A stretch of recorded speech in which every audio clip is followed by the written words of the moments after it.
Ya hemos visto todas las escuelas, vamos a ver, hemos visto, ustedes me van a decir, hemos visto etimología de la psicología, hemos visto por qué la psicología es ciencia y profesión, hemos visto los objetivos, ok, hemos visto el periodo precientífico y científico, hemos visto la época de los filósofos griegos, ¿correcto? En la época de la psicología empírica, el periodo científico de la psicología, las corrientes, el estructuralismo o introspeccionismo, hemos visto el funcionalismo, la reflexología, el conductismo, el neoconductismo, la gestal, la psicología dinámica, el psicoanálisis, la psicología humanista. Hemos visto todas las escuelas, estamos en, ¿sí? Hemos visto todo esto, las ilusiones ópticas, la psicología dinámica, el psicoanálisis, ¿ok? La psicología humanista, la investigación científica, estamos en investigación científica, a ver, ok, entonces, ¿a qué llamamos? Vamos a manera de repaso, que hemos ya llegado a los pasos del método científico. Entonces, la investigación científica, si tomamos en cuenta que la psicología es ciencia, pues la psicología se va a apoyar en la investigación científica. Entonces decimos que la investigación científica es un proceso que va a permitir recoger información para luego verificarla, ¿no? Para entender, corregir, explicar y aplicarla a conocimiento, ¿ok? Bien, ahora, según el propósito, la investigación puede ser pura o aplicada. La investigación puede ser pura cuando busca aumentar los conocimientos, busca enriquecer los conocimientos para entender mejor determinados fenómenos, temas, ¿ok? Entonces, por eso es de que en el caso del curso, en el caso del tema de la psicología, pues existen muchas teorías para explicar los diferentes fenómenos de personalidad, de inteligencia, de aprendizaje, por ejemplo, ¿ok? Mientras que la investigación aplicada busca dar solución a un tema específico, como por ejemplo, ¿no? Descubrir cuáles son las técnicas para poder ayudar a las personas a, por ejemplo, vencer el insomnio, o como por ejemplo probar diferentes estrategias para ayudar a las personas a reducir el estrés que pueden experimentar justamente en esta época, ¿no? Que estamos experimentando de confinamiento, ¿no? Por la pandemia. Muy bien, entonces la investigación aplicada busca dar soluciones o busca resolver problemas específicos, ¿no? Entonces, la psicología como ciencia se apoya en la investigación científica para explicar los diversos fenómenos psicológicos. El método científico se basa en evidencias sólidas, ¿no? Mediciones precisas, hace una definición exacta, observación controlada y resultados repetibles. Por eso decimos que el método científico es la estructura de todas las ciencias, ¿ok? Bien, y acá tenemos un modelo de método científico con estos pasos. El primer paso es la observación de la realidad. ¿En qué va a consistir? En seleccionar un tema para ser investigado, ¿no? Por ejemplo, a un psicólogo le puede interesar el clima laboral, si trabaja en el campo laboral. A otro de repente quiere estudiar sobre el liderazgo o cómo hacer que los colaboradores desarrollen mejor su inteligencia emocional. ¿Por qué? Porque está viendo que falta, que hay mucha tensión, que hay mucho conflicto, por ejemplo. Entonces hay una observación de la realidad y se recoge un tema para poder, ¿no? Explicarlo mejor, ¿no? Entonces, primer paso, observación de la realidad, seleccionar un tema para ser estudiado. Segundo paso, la formulación del problema. En la formulación del problema vemos que comprende dos partes. Primero, se explica el fenómeno que se va a estudiar dentro de un contexto general. Se averiguan antecedentes de estudio, es decir, que otros investigadores ya han estudiado el tema y que han encontrado, ¿no? ¿Cómo se llaman estos autores? ¿En qué año lo han hecho? ¿En qué año digamos, han investigado y a qué conclusiones han arribado? ¿Ok? Ahora, en la segunda parte de formulación del problema vemos que se plantea en términos de pregunta, ¿no? Por ejemplo, tomando el ejemplo de hace un momento de ese psicólogo que trabajaba en el área laboral y que quería, pues, estudiar la inteligencia emocional en los colaboradores, ¿no? Entonces, una pregunta, formulando este problema en términos de pregunta, podría ser, ¿no? El desarrollo de la inteligencia emocional en los colaboradores de la empresa XXX mejorará los conflictos. Entonces estoy planteando mi problema en términos de interrogante, ¿ok? No se olviden. Formulación de hipótesis de inteligencia, el desarrollo de la inteligencia emocional mejora la solución de los conflictos en los colaboradores de la empresa XXX, ¿no? Entonces es una afirmación. La hipótesis es una afirmación que está sujeta a comprobación. Es una posible respuesta. La prueba de las hipótesis, aquí todo el esfuerzo de la tarea de investigar se centra aquí, en la prueba de hipótesis, porque aquí se aceptan o rechazan las hipótesis que me he planteado, ¿no? En la elaboración de la teoría, ¿qué es una teoría? Es todo un conjunto de conocimientos que me permite explicarme y predecir mejor un fenómeno, ¿ok? Entonces, aquí voy a arribar a ciertas conclusiones como producto de todo mi estudio que estoy realizando, que estoy investigando. Y finalmente, esos resultados, ¿dónde los puedo publicar? En una revista especializada, ¿ok? Y hay muchas revistas, entonces, especializadas, ¿no? En todos los campos, ¿sí? En todos los campos, en el campo de la psicología, ¿no? Por ejemplo, ¿no? La psicoactiva, ¿no? Hay revistas indexadas donde pueden publicarse todo tipo de artículos de todas las materias, ¿no? Que son Redal, Cielo, por ejemplo, ¿ok? Muy bien. Ahora, los métodos de investigación psicológica. Vamos a ver aquí los principales métodos, los más frecuentes dentro de la psicología, como son, por ejemplo, la observación naturalista, el correlacional, el experimental, el método clínico o estudio de casos y el método de encuestas.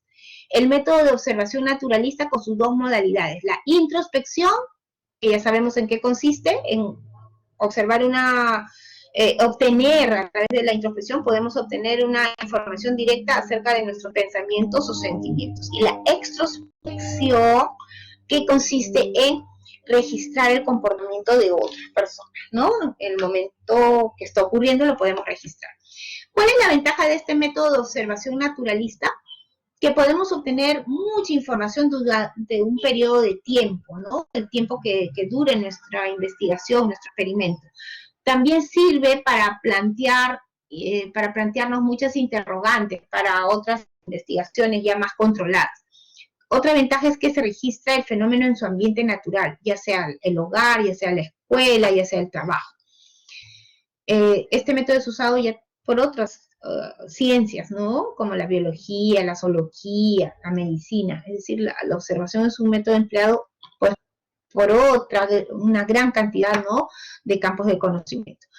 Desventajas. Es posible que haya poco control o ningún control sobre la situación a investigar. Las observaciones pueden ser sesgadas, es decir, por estar atenta a determinada conducta que quiero registrar, puedo descuidar otras informaciones, otros datos que pueden ser relevantes, que pueden ser importantes, ¿ok?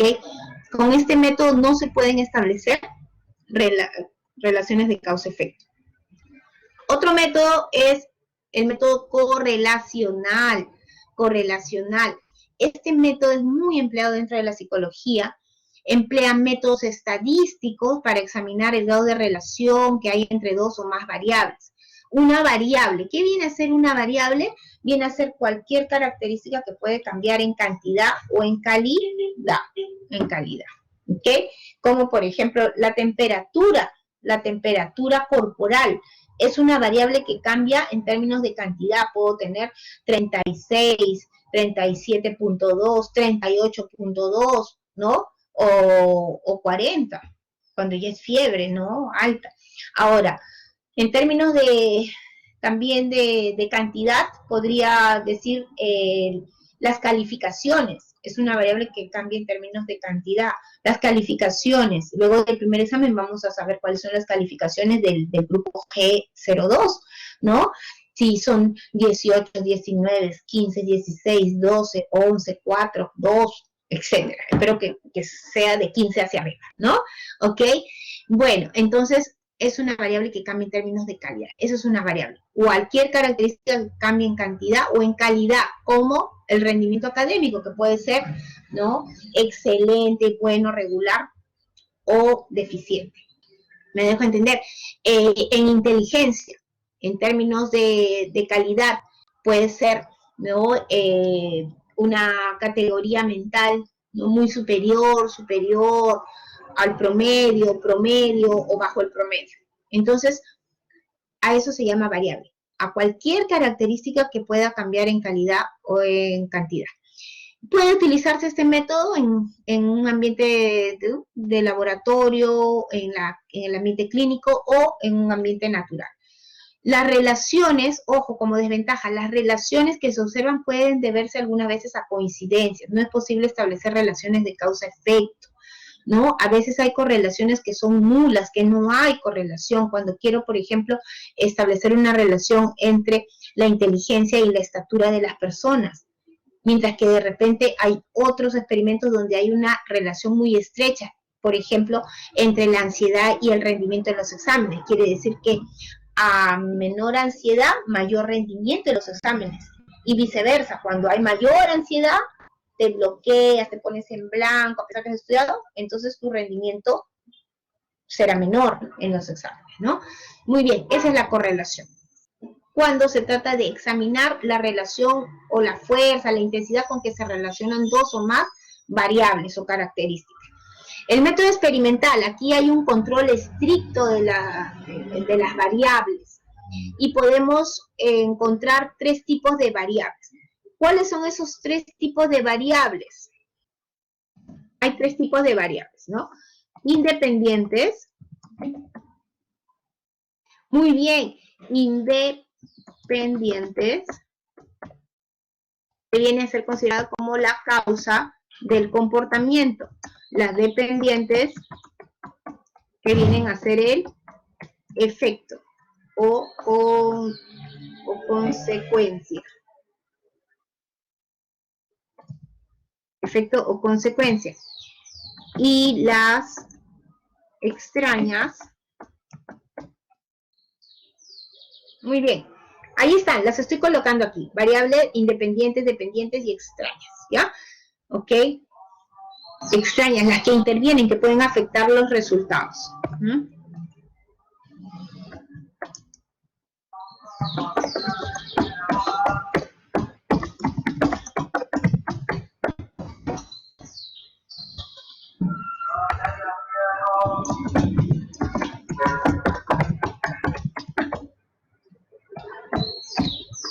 Ahí los tenemos entonces, ¿ok?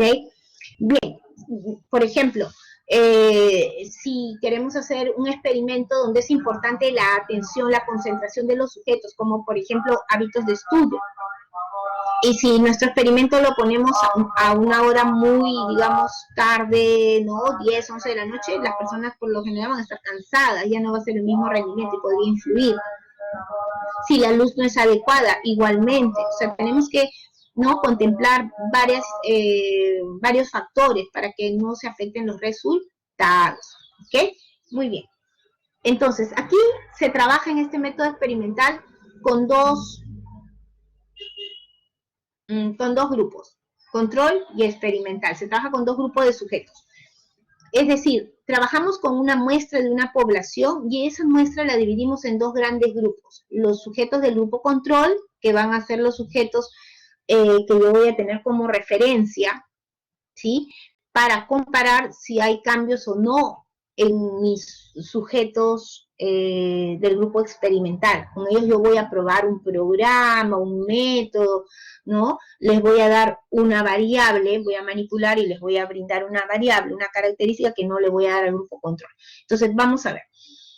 esa muestra, esa población se divide en dos grupos. ¿Cómo los divido? ¿Cómo los selecciono? Hay muchas técnicas. Una de ellas es, bueno, al azar, por sorteo, ¿no? La técnica de la rifa, por ejemplo. Entonces, elaboro, por ejemplo, si fueran 40 personas, ¿ya? Mi muestra global 40, entonces voy a colocar en cada grupo 20. Entonces hago mis 40 papelitos, los coloco, ¿no? Del 1 al 40 en una bolsa o en una cajita y de ahí voy sacando. El primer número irá al grupo control y el siguiente al grupo experimental y así los divido, ¿no? El grupo, por ejemplo, salió el número 5, va al grupo control, salió el número 15, va al grupo experimental y así todos tienen la misma posibilidad de pertenecer a un grupo o al otro, salió al azar. Entonces, en varios aspectos son similares estos grupos. Por ejemplo, en cantidad, condición socioeconómica, de repente quiero tomar una prueba para medir su nivel intelectual, que sea promedio, ¿ok? Por ejemplo, entonces ya tengo mis dos grupos de sujetos, control y experimental. Entonces, vamos a suponer que yo quiero probar el experimento de hábitos, si los hábitos de estudio, ¿no? Los hábitos de estudio mejoran el rendimiento, ¿no? En el curso de psicología. Entonces, hago una primera observación y tomo una prueba de entrada para saber cuánto conocen acerca del curso de psicología. Saco un promedio y veo que en promedio estos 20 estudiantes del grupo control sacaron, ¿no? 13. Y los del grupo experimental en promedio sacaron, bueno, 12. ¿Ok? Y a partir de ahí yo les doy a los sujetos del grupo experimental, les enseño, les brindo las técnicas de estudio, les enseño los diferentes organizadores de la información, ¿verdad? Una serie de recomendaciones para que puedan aprovechar mejor esos conocimientos. Y luego del tiempo que dure mi experimento, ¿ok? Vuelvo a tomar otra prueba, la prueba de salida, y ahí voy a volver a sacar un promedio, ¿ok? Y entonces, en este caso, los del grupo experimental, como ellos estudiaron como estaban acostumbrados, no les enseñé nada más, mientras que los del grupo experimental les enseñé todas las técnicas, los tips, ¿no? Le di todas las recomendaciones adecuadas y en esta prueba de salida sacaron 17. Entonces, comparo las muestras y veo que ha habido cambios, pero a partir de la variable que yo he manipulado, lo que le he dado al grupo experimental que no le he brindado al grupo control, ¿no? Entonces, atribuyo ese factor a los hábitos de estudio que han mejorado el aprendizaje en el curso de psicología, ¿ok? Ese es mi experimento. Puedo probar una relación de causa-efecto. La desventaja es que el ambiente artificial puede influir, asimismo las variables inesperadas podrían confundir los resultados. Por otro lado, tenemos otro método, el método clínico o estudio de casos. Aquí el experimentador se va a ocupar de estudiar a profundidad la conducta de una o de varias personas, pero de un grupo pequeño, 3 o 4 sujetos. Por eso va a ser muy importante, pero todos los hallazgos, las conclusiones a las que arriba el investigador van a servir para ese grupo. No se podrían extender, no se podría generalizar. Para ello tendría que hacerse un estudio más riguroso, más controlado, como un estudio experimental. Como desventaja, ¿qué tenemos como desventaja? Siendo muy útil este método clínico, que generalmente se practica en la consulta privada, puede necesitarse mucho tiempo y ser costoso, es decir, los resultados se ven no de manera inmediata, sino a mediano, a largo plazo. ¿Okay? Entonces puede necesitarse mucho tiempo y ser costoso. Puede no ser una muestra representativa, ya lo hemos visto por ser un grupo pequeño, pero no se quiere, digamos, limitar el beneficio, ¿no? De la investigación. Definitivamente es un estudio científico, ¿ya? Pero por ser pequeño no se pueden generalizar los resultados. Otra desventaja es que puede aparecer el sesgo del observador, que puede afectar la objetividad, es decir, el grado de relación que exista entre el especialista y el paciente o el cliente podría afectar. Si hay un grado, digamos, de amistad o familiaridad, eso podría afectar la objetividad, ¿ok? Entonces, Por eso es preferible, ¿no? Por una razón de ética, no atender pacientes que sean cercanos a ti, mejor derivarlos con un colega, ¿no? Porque se puede perder la objetividad, ¿ok? Muy bien. Método de encuestas. El método de encuestas, sobre todo en esta época que estamos pasando, época electoral, donde se hacen pues sondeos de opinión. Entonces, aquí la ventaja es que se interroga a una gran cantidad de sujetos, se trabaja con una muestra de una población, nos interesa saber qué opina la población respecto a determinado tema, es rápido y económico, pero es muy importante que se planteen las preguntas de manera adecuada. ¿Sí? La desventaja es que las preguntas que estén mal construidas o elaboradas pueden provocar respuestas ambiguas porque las personas de repente no entienden las preguntas, o si se tratara de temas muy privados, muy íntimos, las personas pueden, digamos, darnos respuestas que no sean las reales. Entonces aquí podemos experimentar el sesgo de cortesía. Aquí llamamos el sesgo de cortesía. El sesgo de cortesía viene a ser la tendencia del sujeto a quedar bien con el experimentador. ¿Okay? Nos pueden falsear las respuestas, nos pueden engañar, nos pueden mentir. Sobre todo si, por ejemplo, se tratara acerca de una encuesta donde queremos saber las preferencias sobre el uso y consumo de sustancias psicoactivas, probablemente la persona diga, si yo le respondo que sí consumo determinada sustancia, entonces, ¿qué puede pensar de mí? ¿No? ¿Ok? Entonces, en ese sentido, sabemos que una encuesta es anónima, que más que saber qué piensa el sujeto ABC, nos interesa saber qué opina la población, pero podemos correr ese riesgo. La persona puede tener esa idea o esa creencia y por tanto nos coloca una respuesta que no es la real. A eso llamamos sesgo de cortesía. La tendencia del sujeto entonces a quedar bien con el entrevistador. Ahora, ¿cuáles son las funciones profesionales? ¿Cuáles son las funciones del psicólogo? ¿En qué campos nos podemos desenvolver profesionalmente? En varios aspectos. Acá vamos a pedir la colaboración de ustedes. A ver, voluntarios para leer la función A. A ver, ¿quién sería voluntario? Evaluación, diagnóstico, prevención y tratamiento psicológico. Muchas gracias.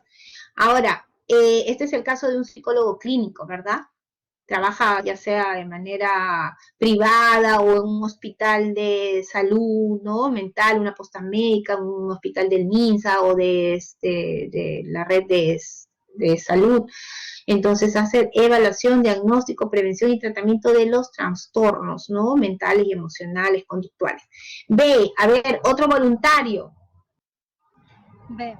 Elaboración, administración, calificación e interpretación de materiales de evaluación e intervención psicológica.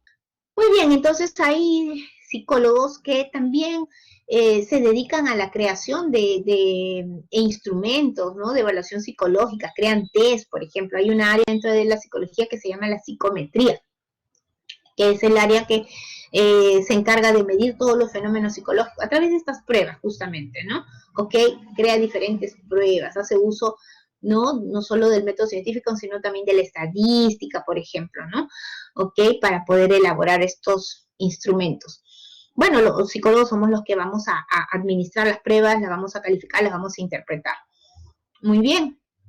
Y dicho sea de paso, también aprovecho para recordarles que están disponibles, ¿no? En nuestra aula virtual ya la evaluación vocacional y las indicaciones para que los que deseen puedan ya enviar sus materiales resueltos. ¿Ok? Bien, C, diseño, gestión y evaluación de proyectos psicológicos. Muy bien, gracias Jesús. Lee por favor ¿alguna pregunta, Jesús? No, Miss, no. ¿Quieres leer? Ah, ya, pero por favor, Jesús, ¿puedes leer la B? Ok, de Dirección de Servicios Psicológicos. Muchas gracias, Jesús. Muy bien, entonces estábamos entre la C y la D, ¿no? La C, entonces, los psicólogos podemos desenvolvernos en elaborar estos proyectos psicológicos y ofrecerlos a las entidades públicas, privadas, como por ejemplo tiene que ver con la función D también, que podemos crear empresas de corte, ¿no?, psicológico. De pronto, pues, se unen varios colegas y que tienen diferentes especialidades, algunos de corte organizacional, clínico, educativo, y se presentan ante las diferentes empresas, y de pronto, si es una empresa que pide los servicios para hacer capacitación a sus colaboradores, bueno, empleará a sus colegas de organizacional, por ejemplo, para que hagan toda esta serie de talleres, ¿no?, de capacitaciones. Si, por ejemplo, ofrecen los servicios a una entidad educativa para hacer el tema de escuela para padres, ¿no?, con temas interesantes de ayuda, de consejería, de orientación a padres, o el tema vocacional, entonces van a trabajar ahí los colegas del área educativa, por ejemplo, ¿no? Muy bien, también los psicólogos podemos hacer investigación psicológica, por supuesto que sí. Así es como van a apoyar al enriquecimiento de la psicología, ¿no?, en este momento. Y como consultor y asesor podemos trabajar entonces en entidades ya sea públicas, privadas, como municipalidades, ministerios, por ejemplo, el Ministerio de la Mujer y de las Poblaciones Vulnerables, ¿no? Por ejemplo, si fuera en una municipalidad, en la agencia de, por ejemplo, de proyección social, por ejemplo, ¿no? Muy bien. Entonces ahí están muchas de las funciones. Acá tenemos ahora las áreas de estudio disciplinar de la psicología. Vamos a imaginarnos como si la psicología fuera un gran árbol robusto, frondoso, donde encontramos claramente 4 grandes ramas o divisiones. Esas son principalmente las 4 grandes áreas de la psicología. De ahí se desprenden ya muchas ramitas que tendrían a ser los subcampos o las especialidades. El área clínica, que se va a encargar justamente del diagnóstico y tratamiento de los trastornos emocionales y conductuales, evalúa la causa de esos desórdenes psicológicos. Los psicólogos clínicos generalmente trabajan en estrecha relación con los psiquiatras. Como un subcampo o un área de trabajo disciplinar tenemos a la psicología de la salud, ¿ok?, que hoy en día, por toda esta situación que estamos pasando a nivel mundial, pues la salud mental recobra una gran importancia, ¿ok? Porque los especialistas de la salud mental están trabajando, realizando de pronto capacitaciones, webinars, ¿no? Reciben a nivel también de consulta privada para tratar temas que tienen que ver con ansiedad, con depresión, con estrés, por ejemplo, ¿no? Con tips para poder organizar mejor su tiempo, etc. Entonces la psicología de la salud estudia cómo nuestras emociones, la conducta y los estilos de vida van a afectar nuestra salud física. Entonces se ocupan de temas como, por ejemplo, la relación entre el estrés, la personalidad y la enfermedad, ¿no? Muchas veces hay un área dentro de la gastroenterología que le llaman la psicogastroenterología, donde muchas veces no hay causa física. Después que el gastroenterólogo le manda una endoscopía, por ejemplo, no encuentra nada y sin embargo dice, no, me quema, me arde el estómago. Entonces es algo psicosomático, ¿verdad? Tal vez está muy estresada la persona es muy tensa, muy irritable, muy ansiosa, y obviamente está generando un cuadro que aparentemente puede ser una gastritis, pero que realmente la causa es emocional. La psicología laboral, por otro lado, se va a encargar de la selección, del entrenamiento, capacitación, evaluación y promoción de los trabajadores, ¿ok? Muy bien, mientras que la ergonomía, que es un subcampo, que es considerada como la ciencia de la comodidad y del confort, ¿ok? La ergonomía es un término que no solo es empleado por la psicología, sino también por otros campos. Por eso se considera a la ergonomía como una ciencia interdisciplinaria, ¿no? En la que van a participar, por ejemplo, la fisiología, la psicología, la anatomía, la ingeniería o la arquitectura. Por ejemplo, hemos escuchado hablar de la silla ergonómica, donde le da digamos, comodidad, confort, a la columna ahora que estamos mucho tiempo, ¿no?, sentados frente a la laptop para trabajar o para estudiar, ¿no? Entonces tiene que ser ergonómica, acolchada, darle forma al contorno de la columna vertebral, por ejemplo, para sentir comodidad, no sentir tensión, por ejemplo, que esté también donde estamos sentaditos, que esté acolchado, que sea cómodo, no sea duro, como a veces de repente pues, ¿no? Hay sillas que son de madera, que tenemos que ponerle un cojincito porque si no nos cansamos, nos tensamos, ¿ok?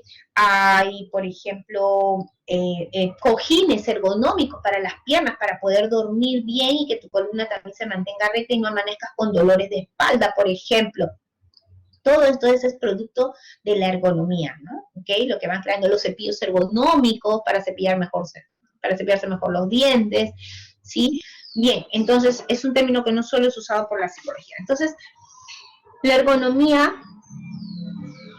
trata de adaptar el trabajo a las capacidades y posibilidades del ser humano. La ergonomía procura mantener la calidad de vida laboral, es decir, adapta el ambiente como la luz, la temperatura o el ruido a las necesidades del individuo en su puesto de trabajo. ¿Ok? Por otro lado, también se va a ocupar por el diseño ergonómico de los equipos y herramientas a emplearse para que no perjudiquen la salud. ¿Sí? Por ejemplo, tener el mouse ergonómico, ¿ok? De pronto que la luz, estar ubicados en un ambiente donde para trabajar cómodo y no nos perturbe la luz, ubicarnos, por ejemplo, ¿no?, con la luz que esté detrás, no delante, porque si no nos enceguecemos y no vemos bien la pantalla, o que las pantallas de la laptop, por ejemplo, ya hay equipos donde pues no tiene ese brillo ¿no?, tu pantalla, ya es mate, por ejemplo, tu pantalla, ¿no? Y hay un filtro también que puede permitir ya un mejor descanso a tu vista. Muy bien, entonces todo eso es producto de la ergonomía. Entonces, la ergonomía trata de mantener la calidad de vida laboral, trata de adaptar el trabajo a las capacidades y posibilidades del ser humano, ¿ok? Es la ciencia de la comodidad y del confort. Ahora, la psicología educativa tiene que ver con todos los problemas relacionados con la educación, crea métodos de enseñanza, se ocupa de establecer métodos para mejorar las dinámicas en los salones de clase, conduce pues a la elaboración de pruebas educativas, por ejemplo, ¿ok? Evalúa problemas educativos. Y como un subcampo o área de trabajo profesional, encontramos a la psicología escolar. La psicología escolar, ustedes han tenido psicólogos en sus colegios, más de uno probablemente, ¿no? Uno en primaria, otro en secundaria, o de pronto había solo un psicólogo para atender a toda la población del colegio, ¿no? Imagínense tremendo trabajo, ¿no? El psicólogo tenía que hacer todo un plan para atender a los diferentes niveles dentro del plantel, inicial, primaria, secundaria, por etapas, ¿no? A veces trabajaban con por ejemplo, practicantes internos de psicología, ¿no? Para que apoyen al trabajo del departamento psicológico del colegio. Bueno, ¿de qué se encargaban los psicólogos escolares en sus colegios? Por ejemplo, hacían consejería a los alumnos cuando veía el tutor que bajaba tu rendimiento, ¿no? Querían ver qué estaba pasando, ¿no? Pero para evaluaciones vocacionales, para problemas de disciplina, por ejemplo, hacía consejería a los padres, hacía las charlas de orientación vocacional, evaluación vocacional, la escuela para padres. Muy bien, entonces el psicólogo escolar y de la orientación se encarga de la consejería emocional y vocacional a los estudiantes, detecta y trata también problemas de aprendizaje, realiza pruebas psicológicas, deriva a otros especialistas también, mejora el aprendizaje y la motivación en el aula de clases. Tenemos otra área de trabajo, ¿no? Área de estudio disciplinar, que es el área social. El área social va a investigar la influencia mutua entre las personas, ¿ok? Examina, bueno, por qué las personas se sienten atraídas hacia algunas personas y por qué rechazan a otras. Va a estudiar, pues, las formas del distanciamiento, bueno, importante, el distanciamiento social, fue estudiado por Edward Twitchell Hall, por ejemplo, ¿no? Las zonas, ¿no? De interacción social importante de nuestras relaciones humanas. Ahora, también estudia cómo podemos adquirir y cambiar nuestras actitudes, por ejemplo, ¿no? También estudia temas que tienen que ver con, por ejemplo, discriminación, racismo, xenofobia, etc. Entonces, la psicología social, en general, se va a encargar de estudiar cómo el grupo puede afectar nuestras conductas y creencias. Ahora, como un subcampo, podemos ver a la psicología comunitaria. ¿De qué se va a encargar el psicólogo comunitario? De realizar prevención de los trastornos mentales, ¿no? Prevención, evalúa y mejora las organizaciones comunitarias, trabaja de la mano con las organizaciones comunitarias, ¿sí? Mientras que de repente en una población, bueno, el problema mayor para trabajar puede ser la delincuencia, puede ser el abandono, por ejemplo, ¿no? El abandono familiar, ¿no? Muchos niños se encuentran en abandono, puede ser en otras la violencia, ¿no? La violencia intrafamiliar, puede ser en otra comunidad, de repente el uso de las sustancias psicoactivas, alcoholismo, drogadicción.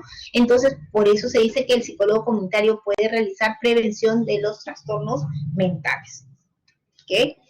Promueve la salud mental a nivel comunitario. Evalúa y mejora las organizaciones comunitarias. ¿Correcto? Y bueno, acá vemos entonces las áreas de trabajo profesional. Algunas de esas áreas, hoy en día, justamente la APA reconoce 54 campos, ¿no? Dentro de la psicología, muy amplio, sin duda, ¿ya? Cada uno de estos campos. Bueno, la consejería psicológica, el psicólogo consejero va a ayudar a resolver problemas personales, generalmente de la persona joven, que tenga que ver con ajustes de adaptación, de vocación, ¿ok? Cómo vencer sus temores para relacionarse con el sexo opuesto, cómo vencer su timidez. Es decir, ayuda a las personas jóvenes a resolver sus problemas personales, pero que no revisten mayor gravedad. Por otro lado, el psicólogo del desarrollo se va a ocupar de estudiar al ser humano en las diferentes etapas de su vida, ¿ok? Cómo es que a lo largo de su vida cambia físicamente, socialmente o conductualmente. Por eso es de que hay psicólogos del desarrollo, digamos, infantiles, del adolescente, del adulto mayor. El psicólogo cognoscitivo, y ya brevemente para terminar, por favor, el psicólogo cognoscitivo va a investigar todos los aspectos de la cognición, el pensamiento, la toma de decisiones, el lenguaje. La psicobiología o psicología fisiológica investiga las bases biológicas de la conducta, cómo se relaciona el funcionamiento de todo nuestro sistema nervioso con el comportamiento.